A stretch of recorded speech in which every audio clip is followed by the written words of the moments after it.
Victor Gaines stood in the marble lobby of his downtown Chicago headquarters, phone pressed to his ear, and realized he felt nothing. The quarterly earnings report his CFO was rattling off should have excited him. $37 billion in revenue, a 12% increase from last year, market dominance in commercial real estate that competitors could only dream about. But the numbers washed over him like white noise, meaningless as elevator music. He ended the call and stared out at the December skyline, the city lights beginning to twinkle as dusk settled over Lake Michigan. At 42, Victor had built an empire from the ground up, transforming his modest construction company into Gaines Global Properties, one of the largest commercial development firms in North America. He had penthouses in 3 cities, a vintage car collection worth millions, and enough wealth to last several lifetimes. What he didn't have was a reason to go home at night. His assistant Sarah poked her head around the corner. "Mr. Gaines, your 7 o'clock is here." The community center director from Riverside, Victor frowned. He'd forgotten about this meeting entirely. "What's this regarding again?" "The Riverside Community Center. They're facing demolition and she's requesting a meeting to discuss alternatives." He almost canceled. These meetings always went the same way, some local activist trying to appeal to sentiments he didn't have, asking him to lose money for the sake of nostalgia. But something made him nod. "Send her in." The woman who walked into his office wasn't what he expected. She was probably in her late 30s, with dark auburn hair pulled back in a practical ponytail, wearing jeans and a wool coat that had seen better winters. No power suit, no rehearsed pitch visible in her posture. She looked tired, but her brown eyes held steady determination. "Mr. Gaines, I'm Diana Kelly. Thank you for seeing me." Her handshake was firm, her voice clear. "I'll be honest, Miss Kelly. I don't usually take these meetings. You have 10 minutes to tell me why I shouldn't proceed with the Riverside development." She didn't flinch. Instead, she pulled out a worn folder and set it on his glass desk. "Because 15 years ago, you spent every weekday afternoon at that community center. You played basketball in the gym, did your homework in the library, and if I remember correctly, you once told Mr. Patterson that it was the only place you felt like you could breathe." Victor's hand froze halfway to the folder. He looked up at her, really looked, and recognition sparked.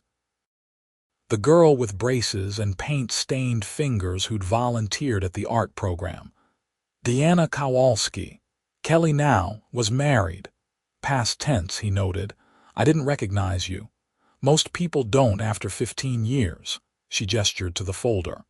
"That center saved a lot of kids, Victor. It's still saving them. I run the after-school program now. We have 80 kids who depend on that space every single day. When your company bought the property, we thought we'd have more time, but the demolition notice came last week." He opened the folder. Inside were photos of children laughing, painting, playing, letters written in careful elementary school handwriting. "The building is structurally unsound. The foundation alone would cost more to repair than rebuilding. I know. I'm not asking you to save a building. I'm asking you to help us find a solution. A temporary space while we fundraise for a new location, a grace period, something." Victor leaned back in his chair. Diana Kowalski. He remembered her more clearly now. She'd been quiet but kind, always encouraging the younger kids. She'd complimented his terrible attempts at watercolor painting, never making him feel stupid for being the only teenager in the art room who couldn't draw. "You said you were married." Something flickered across her face. "My husband passed away 3 years ago. Brain aneurysm." Completely unexpected. "I'm sorry. Thank you." She straightened her shoulders. "The community center became really important to me after that, gave me purpose when I didn't have much else." He recognized that feeling more than he wanted to admit. What do you do besides run the program? I'm a teacher. 5th grade at Riverside Elementary. The program is volunteer work, nights and weekends mostly. Victor studied the folder again. 15 years ago, he'd been a kid from the South Side with a chip on his shoulder and a father who drank away every paycheck. The community center had been his refuge, the place where adults actually noticed when he showed up, where expectations existed and someone cared if he met them. He'd forgotten that, or maybe he'd deliberately stopped remembering. I can give you 3 months, he heard himself say. There's a property on Sullivan Street, old warehouse we're planning to convert. The ground floor is empty. You can use it temporarily while you search for a permanent solution. Diana's eyes widened. Really? Don't make me regret it. I'll have my team draw up a temporary lease. Nominal fee, utilities included. She stood abruptly, and for a moment he thought she might cry. Instead, she extended her hand again. Thank you, Victor. This means everything. After she left, Victor sat alone in his office for a long time, staring at the folder she'd left behind. One of the letters caught his eye. A 10-year-old's careful printing. The center is where I go when home is too loud. Miss Deanna always remembers my name. He took the folder home with him that night, the first time in months he'd brought anything personal back to his empty penthouse. The Sullivan Street property was cold and cavernous when Deanna first saw it, but she stood in the middle of the concrete floor and saw potential. Victor had sent his facilities manager to meet her, an efficient woman named Rita who handed over keys and a lease agreement that was surprisingly generous. Mr. Gaines wants you to submit a list of any modifications you need, Rita said. Within reason. Deanna walked the space, mentally dividing it into zones. We'd need to install heating, obviously, some temporary walls to create separate areas for different age groups, tables and chairs, storage for supplies. Send me the list. Mr. Gaines approved a modest renovation budget. Over the next 2 weeks, Deanna watched the warehouse transform. Construction crews installed heating and cooling, built partition walls, painted everything in warm colors that made the industrial space feel welcoming. She spent evenings unpacking boxes, setting up art supplies, arranging donated furniture. Victor showed up unannounced on a Tuesday afternoon. He wore a charcoal suit that probably cost more than her monthly salary, looking completely out of place among the paint cans and cardboard boxes. Wanted to see how it was coming along, he said. Deanna pushed hair out of her face, aware she was covered in dust. It's amazing, really. I don't know how to thank you properly. He walked the space, hands in his pockets. You need better lighting in the homework area. Kids will strain their eyes. We're working with donations, can't afford commercial lighting. I'll have Rita source something appropriate. Victor, you've already done so much. He turned to face her. I looked up your husband, Daniel Kelly, investment banker. I'm sorry for your loss.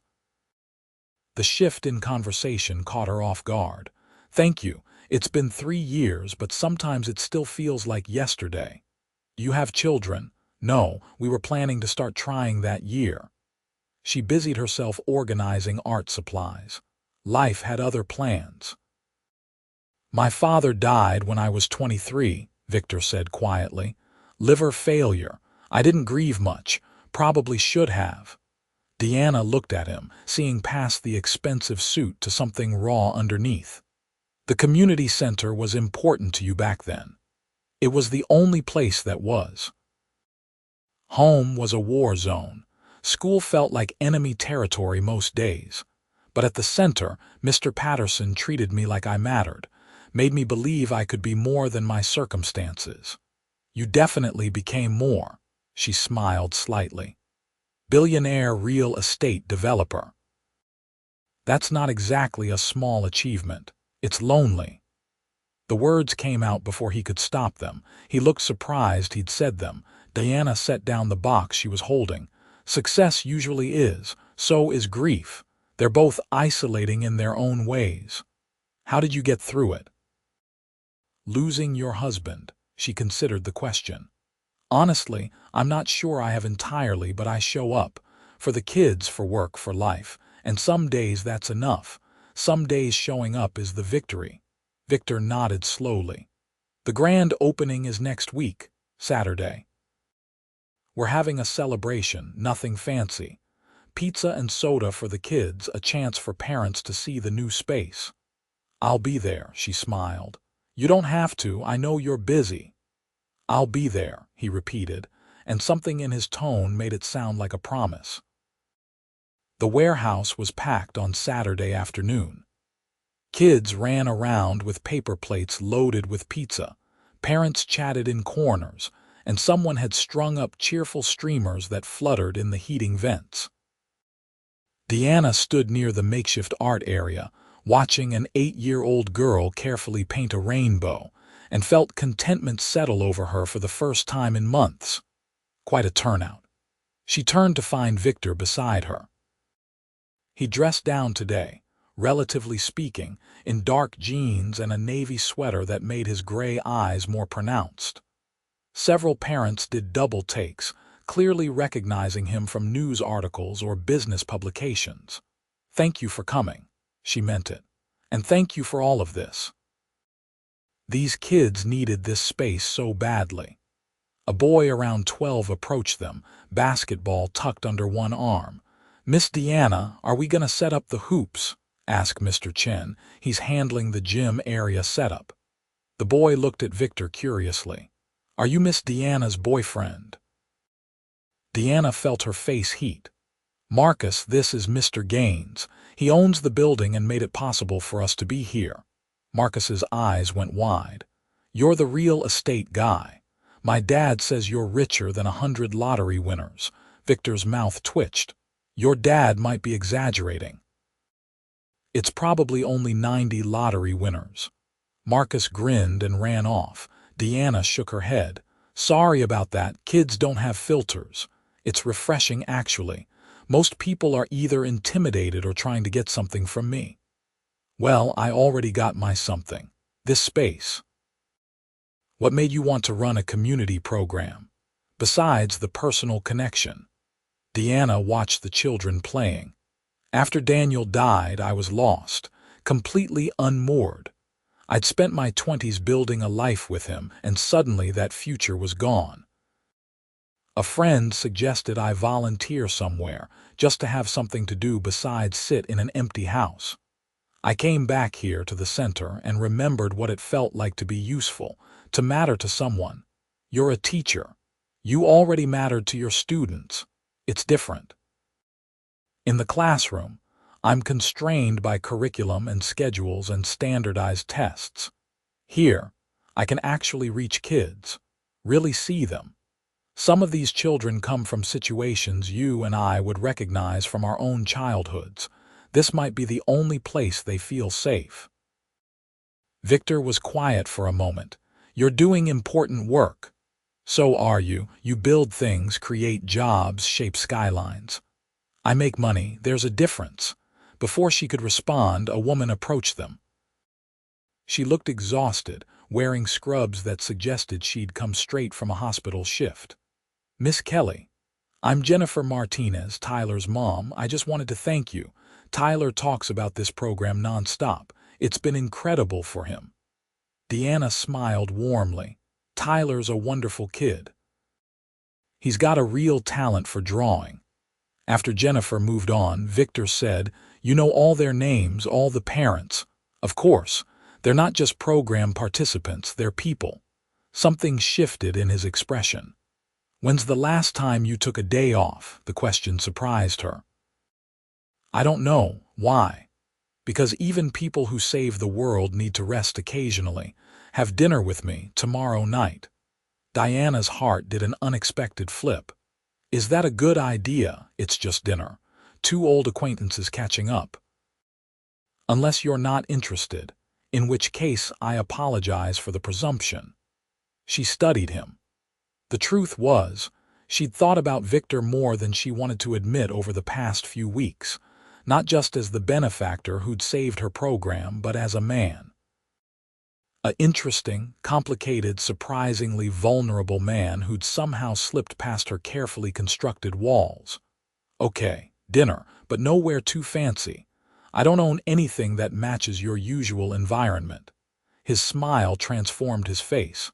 I know a place. The restaurant Victor chose was tucked away in a quiet neighborhood, the kind of intimate Italian place where the owner greeted guests personally, and the menu was handwritten. Diana relaxed as soon as they walked in. No marble floors or crystal chandeliers, just warm lighting and red checkered tablecloths. "How did you find this place?" she asked after they'd ordered. "My assistant Sarah recommended it. I told her I wanted somewhere comfortable, not impressive." "Your assistant knows you well." "She's worked for me for 8 years. Sometimes I think she understands me better than I understand myself." The wine arrived and Diana took a sip, feeling the warmth spread through her. "Can I ask you something? Why did you really agree to help the community center? You could have just said no." Victor turned his glass slowly. "Honestly, I'm not entirely sure. Maybe because you remembered me from before all this." He gestured vaguely at himself, encompassing the expensive watch, the tailored clothes, the aura of wealth. "Or maybe because you looked me in the eye and didn't see a wallet. You saw someone who used to be a scared kid in need of refuge. Were you scared? You always seemed so confident back then." "I was terrified constantly. Afraid my father would embarrass me, afraid I'd end up like him, afraid I'd never escape that life. The center was where I could pretend to be someone else, someone with potential. You had potential. Look what you built." "I built an empire and forgot why I wanted it in the first place." He met her eyes. "Talking to you that day in my office, it reminded me. I started with a small construction company, wanting to create spaces where people could thrive. Somewhere along the way, it became about profit margins and market shares." Their food arrived and they ate in comfortable conversation. Diana found herself laughing more than she had in years, surprised by Victor's dry humor and the self-awareness he showed when discussing his own flaws. "What was your husband like?" Victor asked eventually. Diana didn't feel the usual clench of pain at the question. "Daniel was gentle, soft-spoken. He loved puzzles and jazz music and terrible puns. We met in college, got married at 25 and thought we had forever." She paused. "He was a good man, kind. But if I'm being honest, and maybe this is terrible to say, we were comfortable more than passionate. We loved each other, but it was a quiet love. Safe." "That doesn't sound terrible. After he died, I felt guilty because part of me wondered what else might have been possible. If I'd waited, met someone different. And then I felt guilty for even thinking that, because Daniel deserved better than a wife who had doubts." Victor reached across the table and covered her hand with his. The gesture was simple, but it sent electricity through her. "Grief and love are complicated. You're allowed to have complicated feelings. What about you? You've never married." He withdrew his hand and she immediately missed the warmth. "Came close once in my early 30s. Her name was Alexandra. She was brilliant, ambitious, beautiful. We were engaged for 6 months before she sat me down and told me she couldn't marry someone who was never really present. She said I was married to my work, and she deserved someone who chose her first. Was she right? Completely. I was so focused on building, expanding, succeeding. I couldn't slow down long enough to actually live. She married someone else 2 years later. Last I heard, they have 3 kids and a house in Connecticut. Do you regret it?" "I regret not being capable of giving her what she needed, but I don't think we were right for each other ultimately. She wanted someone I couldn't be." They talked until the restaurant began closing down around them. When Victor drove her home, Pulling up in front of her modest house in a neighborhood nowhere near his usual haunts, Deanna hesitated before getting out. "Thank you for tonight. I haven't enjoyed an evening this much in a long time." "Neither have I." He looked at her intently. "Can I see you again, outside of the community center? I'd like that." He walked her to the door, and for a moment they stood in the glow of her porch light, the December air cold around them. Victor lifted his hand, gently tucking a strand of hair behind her ear. "Good night, Deanna." "Good night." She watched his car disappear down the street before going inside, her heart pounding in a way she'd thought was lost to her forever. Over the next few weeks, Victor became a regular presence in Deanna's life. He showed up at the community center, ostensibly to check on the space but really to see her. He helped kids with homework, his business acumen translating surprisingly well to elementary school math.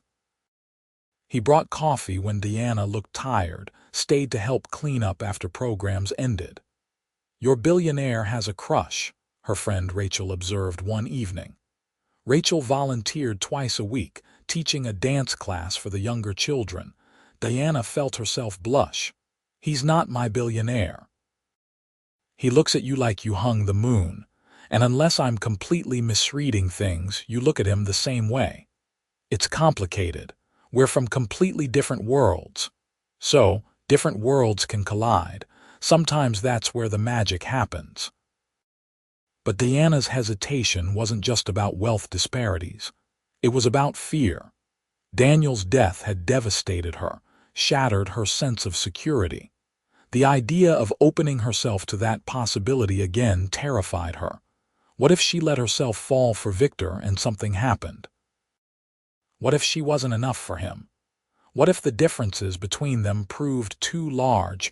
Victor seemed to sense her guardedness. He didn't push, didn't demand more than she was willing to give.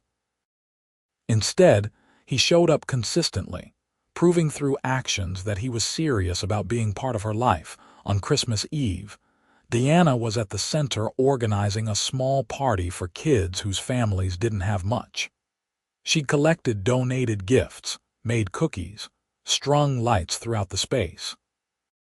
30 children were expected, and she'd rallied volunteers to help make the evening special. Victor arrived carrying boxes.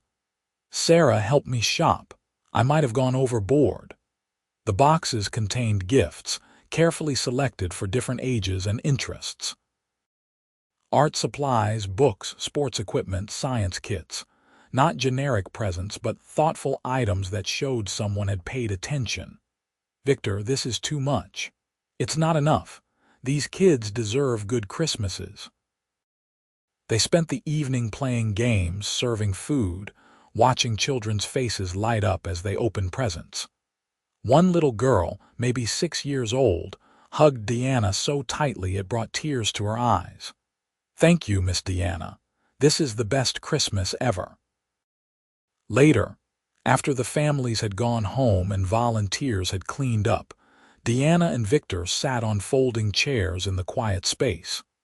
Exhaustion pulled at Diana's bones, but it was the good kind, the satisfaction of a day well spent. "My best Christmases were here at the community center," Victor said quietly. "Mr. Patterson always made sure we had a party.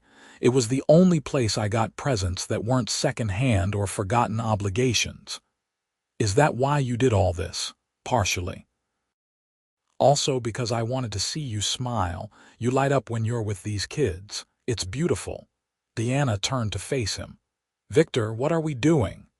"What do you mean, this? Us? You keep showing up, being wonderful, and I keep pretending I don't feel what I'm feeling." His gray eyes searched hers. "What are you feeling? Scared? Interested? Confused? Like maybe I could fall for you if I let myself, and that terrifies me." Victor reached for her hand. "I'm scared too. I've spent 20 years building walls, convincing myself I don't need anyone. And then you walked back into my life, and suddenly all those walls feel useless. We barely know each other, not really." Then let's change that. Spend time with me. Let me know you. I'm not asking for promises or commitments, just a chance. Deanna looked at their joined hands. His palm was warm, solid, real. Okay, a chance. He smiled, and the genuine joy in his expression made her breath catch. Then he leaned forward slowly, giving her time to pull away, and kissed her softly. His lips were gentle against hers, questioning rather than demanding. Deanna felt something crack open inside her, years of carefully maintained protection falling away. When they pulled apart, Victor rested his forehead against hers. I've wanted to do that for weeks. Why didn't you? Because you needed time. And I needed to be sure I could be what you deserve. What do I deserve? Everything. Someone who shows up, someone who sees you, someone who understands that you're remarkable. Tears pricked Diana's eyes. You're making it very hard to maintain my emotional distance. Good, I don't want distance, I want you. They sat in the quiet community center, holding each other, and Diana let herself believe that maybe, just maybe, she could have this. That opening her heart again didn't mean betraying Daniel's memory or setting herself up for devastation. That sometimes love came twice, in different forms, and both could be real. January brought bitter cold and a shift in their relationship. Victor and Diana stopped pretending they were just friends. They had dinner several times a week, spent weekends together, talked late into the night about everything and nothing. Deanna met Sarah, who gave her a warm hug and whispered, "Thank you for making him human again." Victor met Rachel, who pulled him aside and said, "If you hurt her, I know people." Deanna saw Victor's world slowly. The penthouse that was more showpiece than home, all glass and chrome and emptiness. The office where he worked 16-hour days, pushing himself relentlessly toward goals that seemed to satisfy everyone except him. The charity galas where people sought his attention for donations, never interested in him as a person. "This is exhausting," Deanna said after one particularly tedious fundraiser. They'd escaped to a balcony, the city spread below them. "Welcome to my life. How do you stand it?" "I mostly don't think about it, just go through the motions." Deanna studied him in the ambient light.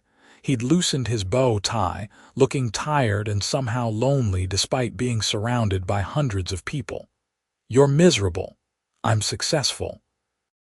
Those aren't mutually exclusive, but they shouldn't be the same thing either." Victor leaned against the balcony railing. "I don't know how to be anything else. This is who I've been for 20 years. Victor Gaines, real estate mogul, self-made billionaire, man with the Midas touch. Without that, what am I? A man who volunteers at a community center. Someone who remembers what it's like to need help. A person who makes me laugh and listens when I talk and showed up on Christmas Eve with perfect presents for 30 kids you barely knew. That's not enough to build a life on. Maybe it's exactly what a life should be built on: connection, purpose, actually caring about things." He turned to face her. "Being with you makes me question everything I thought I wanted." "Is that a bad thing?" "It's terrifying. I've spent 2 decades building an identity. If I let that go, I don't know who I am." Deanna moved closer, taking his hands. "Then maybe it's time to find out, not the identity other people need you to have, who you actually are. What if you don't like that person? I already like that person.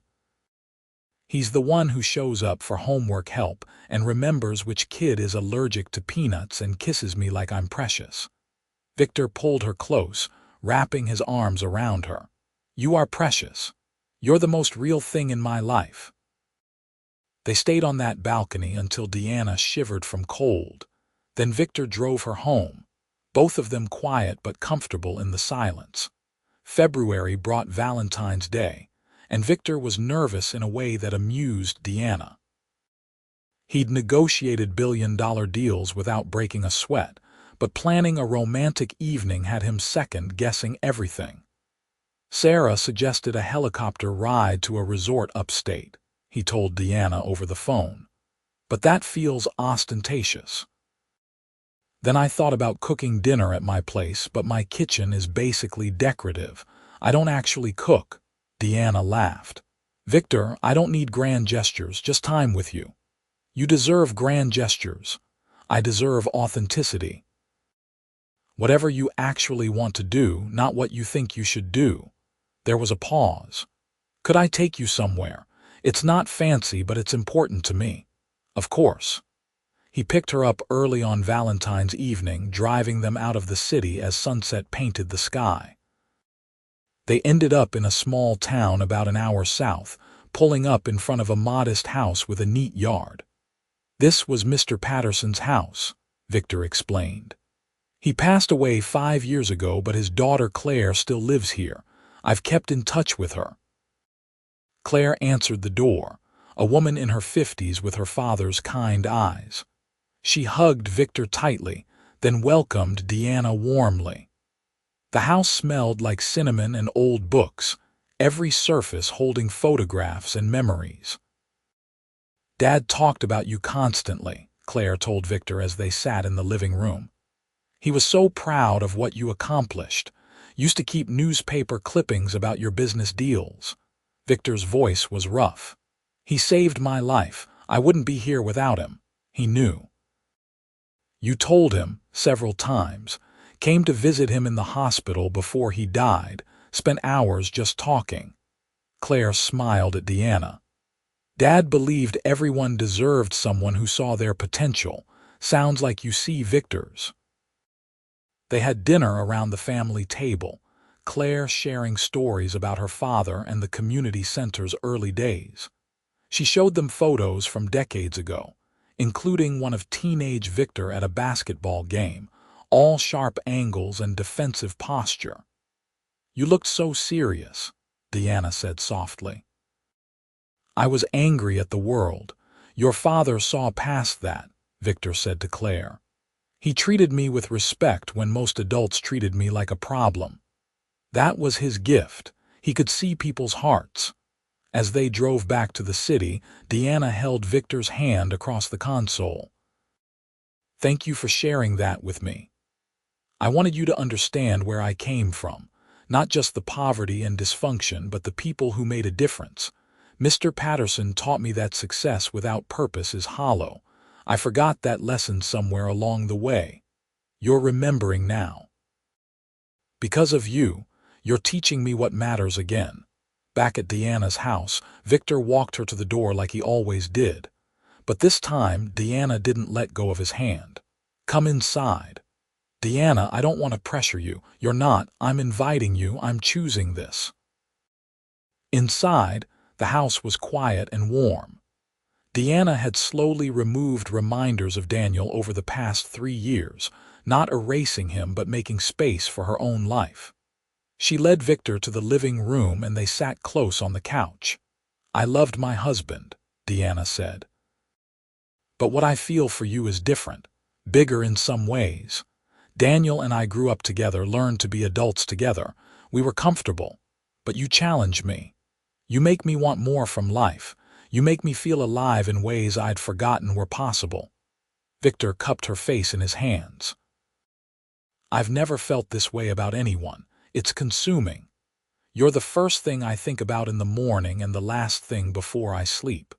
Being with you makes me want to be better, not more successful or richer, but actually better. A good man, the kind of man worthy of you. You already are." He kissed her then, and it was different from before. Deeper, more urgent, filled with months of building emotion. Deanna let herself fall into him, finally releasing the last of her fear. They moved together slowly, learning each other, and when Victor lifted her into his arms and carried her upstairs, Deanna felt something she hadn't in years. Hope. Pure, uncomplicated hope for the future. Morning light filtered through Diana's bedroom curtains and she woke to find Victor watching her. "That's creepy," she said, but she was smiling. "You're beautiful when you sleep. I couldn't help it. Flattery this early should be illegal." He laughed and pulled her close. I should tell you something. I've been making changes at the company. What kind of changes? I hired a president to handle day-to-day operations, someone who can run the business side while I focus on the projects I actually care about. Development with purpose, buildings that serve communities, not just profit margins. Deanna propped herself up on one elbow. That's a huge decision. It's the right decision. I've been miserable for years, just too stubborn to admit it. I want to wake up excited about my work, not dreading another day of conference calls and earnings reports. What will you focus on? Affordable housing projects, community spaces, developments that actually improve neighborhoods instead of just gentrifying them. I have the money to take risks now. Might as well use it for something meaningful. Pride swelled in Diana's chest. That's incredible, Victor. It's because of you. You reminded me why I started this in the first place. I wanted to build things that mattered. Somewhere along the way I got lost, but you found me again. We found each other. They spent the morning in bed, talking and laughing and making plans. Victor told her about properties he'd been researching, spaces that could become community centers or affordable housing complexes. Deanna shared her dream of expanding her program, reaching more kids, maybe even creating a nonprofit. I could help with that, Victor said. Funding, business structure, connections. You provide the vision and heart, I'll handle the logistics. You do that, I'd do anything for you. Surely you know that by now. Later, as they made breakfast together in Diana's small kitchen, Victor's phone rang. He ignored it the first time, but it rang again immediately. You should answer that, Deanna said. He checked the screen and frowned. It's my business partner, James. This is unusual for a Sunday. Victor stepped into the living room, and Deanna heard his voice shift into business mode. When he returned, he looked troubled. There's a problem with a project in Seattle, major contractor issue that needs immediate attention. James needs me to fly out today, meet with the team tomorrow, then you should go. I don't want to leave you. Deanna kissed him softly. I'm not going anywhere. Handle your business. We'll be here when you get back. Come with me, she laughed. I have school tomorrow. 35th graders who need their teacher. Right, of course. He looked torn. I'll be back by Wednesday at the latest. I'll survive 3 days without you. But as Deanna watched him leave an hour later, she felt the old fear creeping back. Not that he wouldn't return, but that his world would eventually swallow him again. That the demands of his business and wealth would prove too strong, pulling him away from the simpler life they'd been building together. Victor called that night from Seattle, his voice tired. The situation is worse than James indicated. We might face legal action if we can't resolve the contractor dispute. Can you fix it? Probably, but it's going to take time and energy I'd rather spend elsewhere. This is your livelihood, Victor. You can't just walk away from it. I'm not walking away. I'm trying to restructure so it doesn't consume me. But moments like this remind me why I was working 16-hour days. Everything feels urgent when you're running an empire. They talked for over an hour, and Deanna could hear the stress building in his voice. She wanted to help, but this was his world, not hers. She could offer support, but she couldn't fix his problems. The 3 days stretched into a week. Victor called daily, but the conversations grew shorter, his attention clearly divided. Deanna tried not to feel neglected, reminding herself that he was dealing with legitimate business crises. But doubt crept in during the quiet moments. Rachel noticed her distraction at the community center. Trouble in paradise. He's been in Seattle for a week. Business emergency. And you're worried he's slipping back into old patterns. Is that terrible? He's dealing with important things. I should be supportive, not insecure. You can be both. Supportive and also concerned about whether he's choosing work over you. We've only been together a few months. I don't have the right to make demands. Rachel gave her a look. You have the right to expect someone to prioritize you. That's what relationships are. When Victor finally returned to Chicago, he looked exhausted. Gray circles shadowed his eyes, and tension radiated from his shoulders. Deanna met him at his penthouse, and he pulled her into a desperate hug. I missed you so much. I missed you too. Tell me what happened. Over wine, he explained the contractor situation, the legal complexities, the negotiations required to prevent the project from collapsing. We finally reached a settlement yesterday. It cost more than it should have, but we avoided litigation. You must be relieved. Mostly I'm tired and frustrated. This is exactly the kind of crisis that consumed my life for years. I thought hiring a president would prevent this, but apparently some things still require my direct involvement. Diana chose her words carefully. Maybe the transition will take time. You can't undo 20 years of business practices overnight. I know. But being away from you for a week, buried in conference rooms and legal documents, it reminded me of how empty that life is, how much I hate it. You don't hate building things. You hate the parts that take you away from what matters. You matter. More than any project or deal or business empire. I believe you, but Victor, I need to know this isn't going to be a pattern. That work won't always come first. He set down his wine glass and took her hands. I'm restructuring everything. Not just delegating tasks, but fundamentally changing how I approach business. It's going to take time, but I'm committed to it. Committed to having a life outside of work. Committed to you.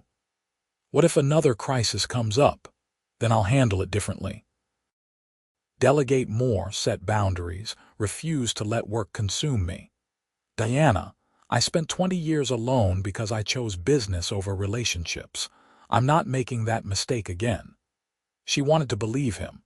Looking into his eyes, she saw sincerity and determination. But she'd also seen how easily he'd slipped back into business mode, how the demands of his company had pulled him away. Trust required faith, and faith required risk. Okay, she said finally, but if this becomes a pattern, we need to talk about it honestly. Agreed. I won't let my company destroy the best thing that's ever happened to me. They spent the weekend reconnecting, and Diana felt her fears ease.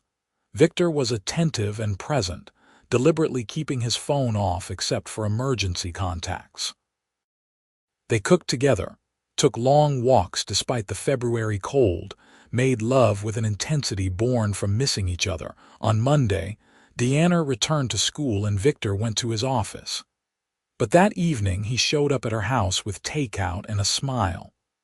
I left work at 5, he announced. Walked out while people were still in meetings. Rebel. I told Sarah to block my calendar after 5 every day. Evenings are for us. It became their routine. Victor worked during the day, handling the remaining obligations of his business, but evenings belonged to them. He showed up at Diana's 5th grade classroom one afternoon, charming her students and helping with a math lesson. Deanna attended a charity gala with him, wearing a dress he'd bought her, and didn't feel out of place because Victor never left her side. In March, they took a weekend trip to a cabin upstate. Snow still covered the ground, and they spent 2 days disconnected from everything else. No work calls, no community center obligations, just them. I could get used to this, Deanna said, curled up in front of the fireplace. What if we made it permanent? She looked at him questioningly. Victor took a deep breath. Move in with me, or I'll move in with you. I don't care about the location. I just want to wake up next to you every morning. That's a big step. I know, but I'm sure about you, about us. I don't want to waste time pretending we're casual when this is the most serious thing in my life.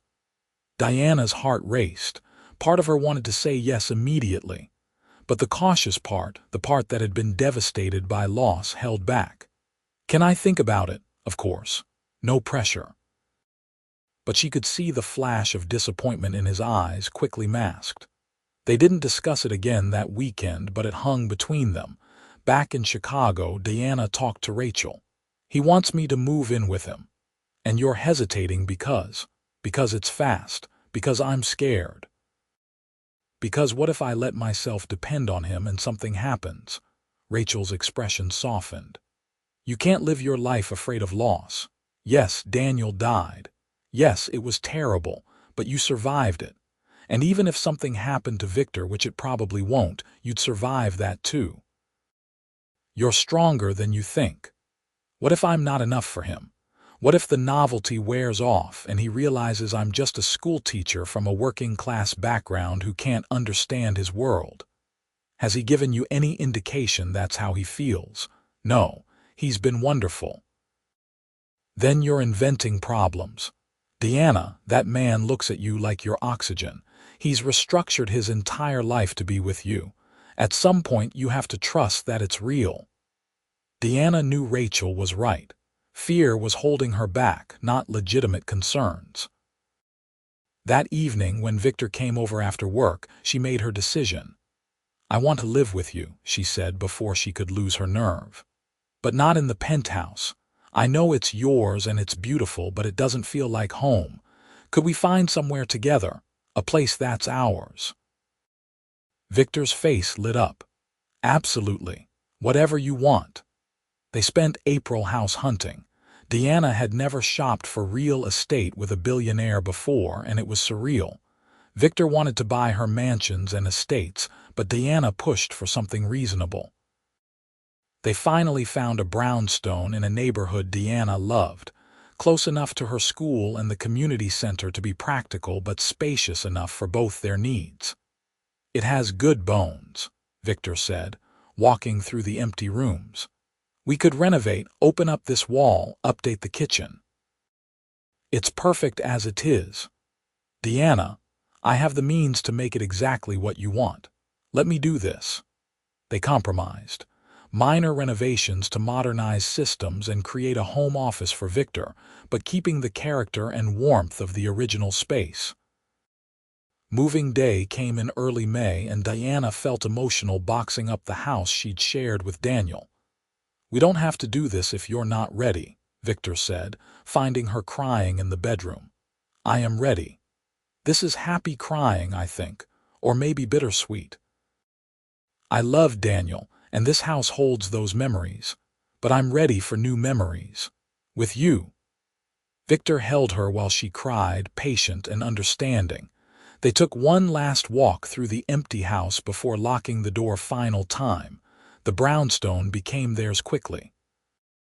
Diana's furniture mixed with pieces Victor bought, creating something that belonged to both of them. He set up his office on the second floor, and she created a reading nook by the front window. They planted flowers in the small backyard and adopted a dog from the shelter, a mutt named Baxter, who immediately claimed the couch as his territory. Life settled into comfortable patterns. Victor continued restructuring his business, increasingly focusing on community-focused developments. He started a foundation dedicated to creating and supporting community centers in underserved neighborhoods, hiring Diana as a consultant. She cut back her teaching hours to part-time, spending the rest of her energy building the nonprofit. They had their first real fight in June over something stupid.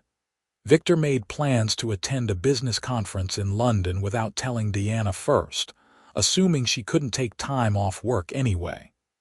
Diana felt dismissed and unimportant, and they argued for the first time. "You don't get to make unilateral decisions," Diana said, frustrated. "We're partners. That means discussing things. I was trying to be considerate of your schedule. By not including me in the decision at all, that's not consideration, that's avoidance." Victor ran his hands through his hair. "You're right. I'm sorry. I'm still learning how to be in a relationship. That's not an excuse, just an explanation. I don't need you to be perfect. I need you to communicate with me." They worked through it, establishing better patterns for decision-making and communication. The fight scared Diana less than she expected. They disagreed, worked through it, and came out stronger. Maybe relationships could survive conflict after all. In July, Victor took her to meet his mother. She lived in an assisted living facility on the south side, struggling with early-stage dementia. The visit was hard. Margaret Gaines didn't always recognize her son, and when she did, their interactions were complicated by years of family dysfunction. She did her best, Victor said afterward, clearly emotional. Dad was difficult, and she didn't have resources or support. I was angry at her for a long time, but I've made peace with it mostly. She lit up when she recognized you, Deanna said gently. Whatever happened before, she loves you. I know, it's just hard seeing her like this. She's only 68, but the dementia is progressing quickly. Deanna squeezed his hand. We'll visit regularly, make sure she's cared for. Of course we. Your family is my family now. Something in Victor's expression crumbled, and he pulled over to the side of the road and cried. Deanna held him, understanding that sometimes emotions needed release. He'd spent so long being strong, being the successful one who escaped his circumstances. Letting himself be vulnerable was still new. August brought Deanna's 39th birthday, and Victor planned an elaborate surprise. He flew her entire family in from around the country, including her parents who'd retired to Florida and her sister who lived in California. He rented out a restaurant, hired a band, created a celebration that left Deanna speechless. This is too much, she whispered, looking at the gathered crowd. It's exactly enough. You deserve to be celebrated. Her father pulled Victor aside later in the evening. You make my daughter happy. That's all I've wanted for her since Daniel passed. Thank you for giving her joy again. She's given me everything, sir. I'm the fortunate one. That night back at the brownstone, Deanna and Victor lay in bed talking. My family loves you, she said. The feeling is mutual. Your dad threatened me, though. He did, very politely. Said if I ever hurt you, he knows how to make it look like an accident. Deanna laughed. He's protective, as he should be. You're precious. She rolled over to face him. I love you. I don't think I've said it clearly enough, but I do. Completely. I love you too, have for months, probably since that first meeting in my office when you called me out. I didn't call you out. You reminded me I used to be human, same thing. He kissed her softly. Marry me, Deanna's breath caught. What? Marry me. I don't have a ring yet, and this isn't particularly romantic, but I can't wait anymore. I want to spend my life with you. I want to make it official. Marry me, Deanna. Tears spilled down her cheeks. Yes, absolutely yes. They were engaged, and the reality of it hit Deanna over the following days. She was going to marry Victor Gaines, billionaire developer, the man who'd reconnected with her by chance and taught her heart to open again. Or maybe she'd taught him. Maybe they'd taught each other. Planning the wedding became a joint effort. Victor wanted to give her everything, but Deanna pushed for intimacy over extravagance. They settled on an October ceremony, small and personal, at the original community center that had brought them together. It had been renovated finally, turned into a beautiful space that honored its history while serving current needs. It's where we both learned to hope, Deanna said.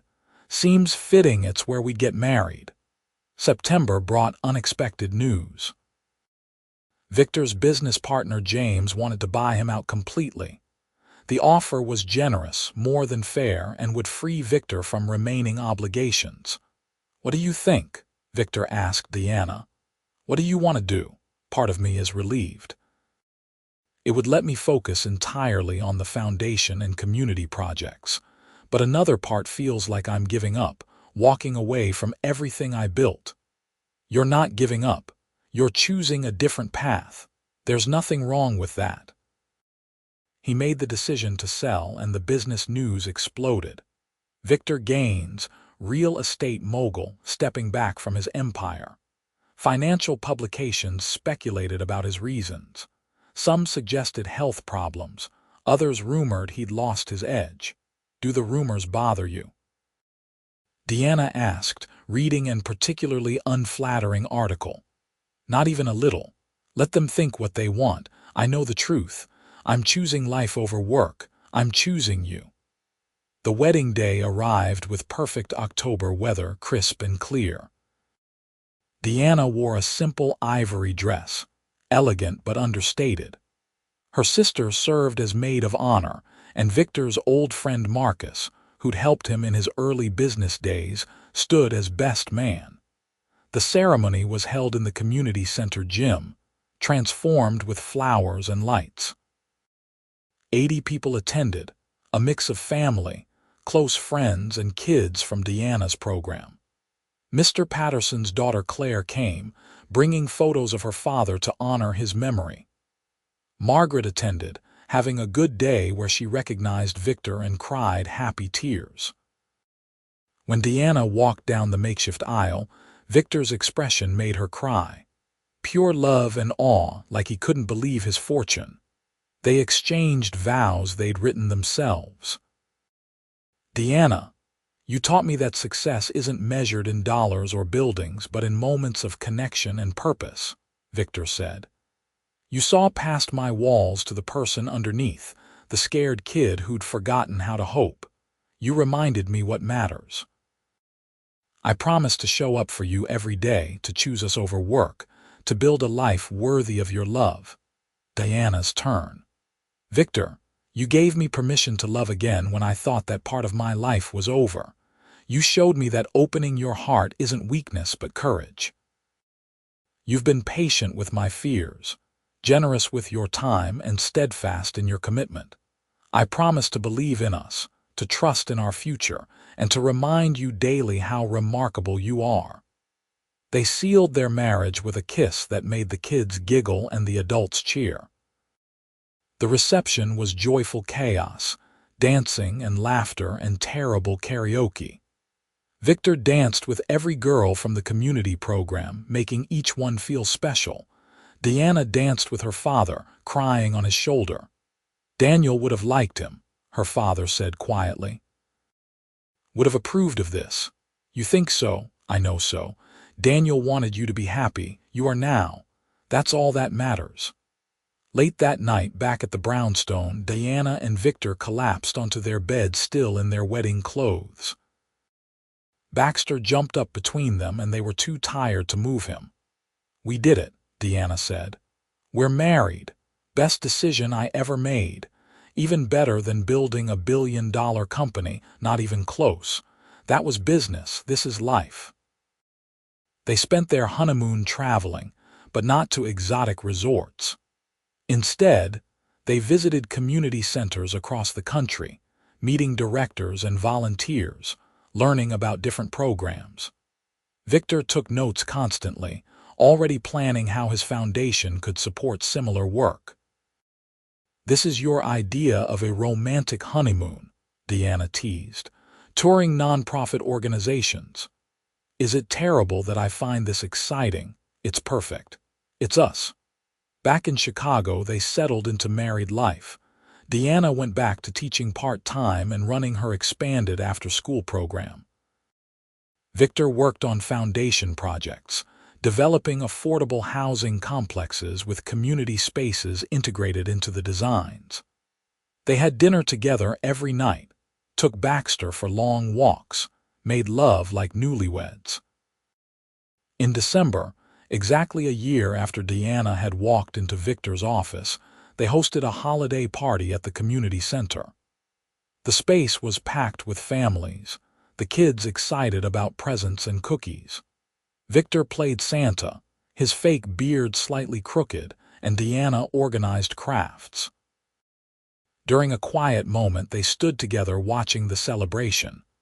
Remember when you walked into my office, Victor said. I was so empty, going through motions, achieving nothing meaningful.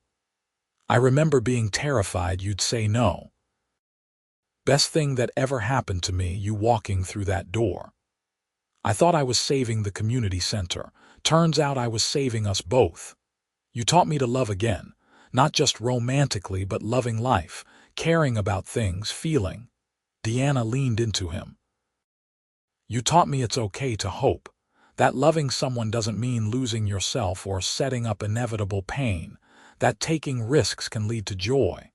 We saved each other. We did. In February, Deanna discovered she was pregnant. The news shocked them both.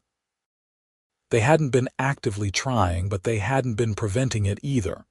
She took 3 tests to be sure, then sat Victor down. I have something to tell you, and I don't know how you'll feel about it. He looked concerned. What's wrong? Nothing's wrong. At least I don't think so. I'm pregnant. Victor's expression cycled through surprise, confusion, and then pure joy. Really? You're sure? 3 positive tests, sure. He pulled her into his arms, laughing. We're having a baby, Deanna, we're having a baby. You're happy? I'm ecstatic. Terrified, but ecstatic. The pregnancy was relatively easy. Deanna dealt with morning sickness in the first trimester, but overall felt good. Victor became ridiculously overprotective, insisting she stop doing anything remotely strenuous. She had to firmly tell him she was pregnant, not fragile. They turned one of the brownstone bedrooms into a nursery. Victor insisted on doing most of the work himself, painting walls and assembling furniture. Deanna caught him talking to her growing belly frequently, telling their baby about the life they'd build together. I want them to have what I didn't, he said one night. Stability, love, parents who show up. I want to be a good father. You will be, I have no doubt. How can you be so sure? Because I see how you are with the kids at the center, how patient and kind you are. How you remember details and show up consistently. You'll be an amazing father. In early October, nearly 2 years after their first meeting, Deanna went into labor. Victor panicked in a way she'd never seen, dropping his phone twice while trying to call the doctor. At the hospital, he held her hand through contractions, coached her breathing, and cried when their daughter was born. Violet Grace Gaines came into the world at 6 pounds, 8 ounces, with her father's gray eyes and her mother's determined expression. Victor held her with shaking hands, staring at the tiny person they'd created. She's perfect, he whispered.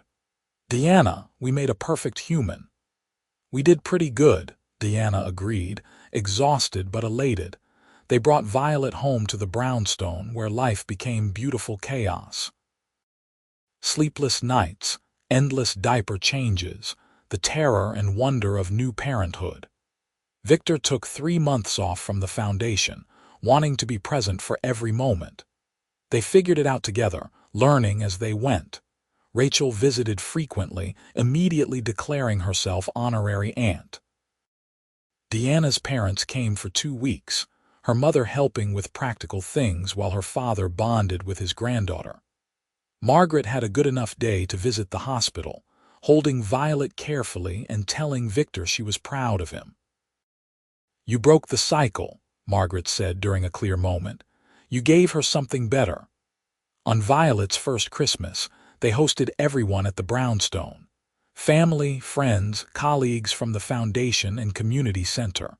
The house was full of warmth and noise and love. Deanna watched Victor hold their daughter while talking to guests, effortlessly multitasking, and felt overwhelming gratitude. This was the life she'd never imagined having again. After Daniel's death, she'd thought her chance at family was gone. But here she was, married to a man she loved deeply, with a healthy, beautiful daughter, surrounded by people who cared about them.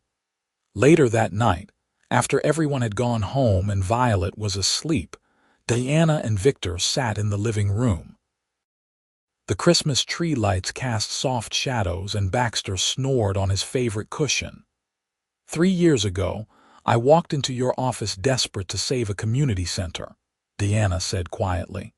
3 years ago, I was a miserable billionaire who'd forgotten why anything mattered, Victor replied. Look at us now. We're pretty good at this life thing. Deanna curled into his side. Thank you for taking a chance on me, on us. I should be thanking you. You're the one who saw past the money and success to the lonely man underneath. You taught me to love again, Diana. Not just romantic love, but loving life, finding purpose, being present. You taught me to hope again, to believe good things could happen after tragedy. We saved each other. Best collaboration ever. Victor kissed the top of her head. I love you more than I have words for. I love you too, always. They sat in comfortable silence, watching the tree lights twinkle, listening to their daughter's soft breathing through the baby monitor. The brownstone held them safe, this home they'd built together. Outside, snow began to fall, blanketing the city in quiet white. Victor had spent 20 years building an empire, accumulating wealth and success that most people could only dream of. But none of it compared to this moment, sitting with his wife while their daughter slept upstairs. This was what mattered. Connection, love, purpose, family. Diana had spent 3 years grieving, convinced her chance at love had died with Daniel. But grief hadn't destroyed her capacity for joy. It had deepened it, made her appreciate the gift of second chances. Victor wasn't a replacement for what she'd lost. He was something new, someone who'd helped her discover parts of herself she hadn't known existed. They'd found each other at exactly the right time, when both were ready to learn what the other needed to teach. Victor had learned that true success was measured in relationships and impact, not dollars and properties. Diana had learned that loving again wasn't betraying the past, but honoring it by staying open to life's possibilities. The community center that brought them together continued to thrive. Victor's foundation expanded to support similar programs across the country. Diana's nonprofit grew, reaching hundreds of children who needed safe spaces and caring adults. They worked together, partners in every sense, building something meaningful. Violet would grow up in a home filled with love and purpose. She'd learn early that success meant using your resources to help others, that wealth came with responsibility, that showing up mattered more than impressive accomplishments. She'd have parents who adored each other and her, who modeled healthy partnership and genuine care. Years from now, when Violet asked how her parents met, they'd tell her about a desperate meeting, a billionaire who'd forgotten what mattered, and a widow who'd refused to let grief define her forever. They'd tell her about second chances and choosing love over fear, about community centers and connection and the courage to hope. But tonight, they simply held each other in the Christmas tree glow, grateful for the journey that brought them here. Two people who'd been lost in different ways, finding home in each other. A billionaire who'd reconnected with his humanity through a woman who taught him that love wasn't weakness but the greatest strength of all. Their story wasn't about wealth or tragedy overcoming obstacles. It was about two souls recognizing each other, choosing each other, building a life together one day at a time. About showing up consistently, communicating honestly, loving generously. About being present for the small moments that ultimately mattered most. In the morning, Violet would wake and demand attention. Life would resume its beautiful chaos. But for now, in this quiet moment, Diana and Victor simply existed together, completely content. They'd both been broken in different ways and they'd helped each other heal. That was the gift they'd given each other, the foundation everything else was built on. Outside, the snow continued falling, covering the city in pristine white. Inside the brownstone, a family slept peacefully, held safe by love and commitment and the everyday choice to show up for each other. The billionaire had reconnected with what mattered. The widow had learned to love again. Together, they'd created something neither could have built alone, a life worth living, a love worth having, a future worth believing in, and in the end, that was everything.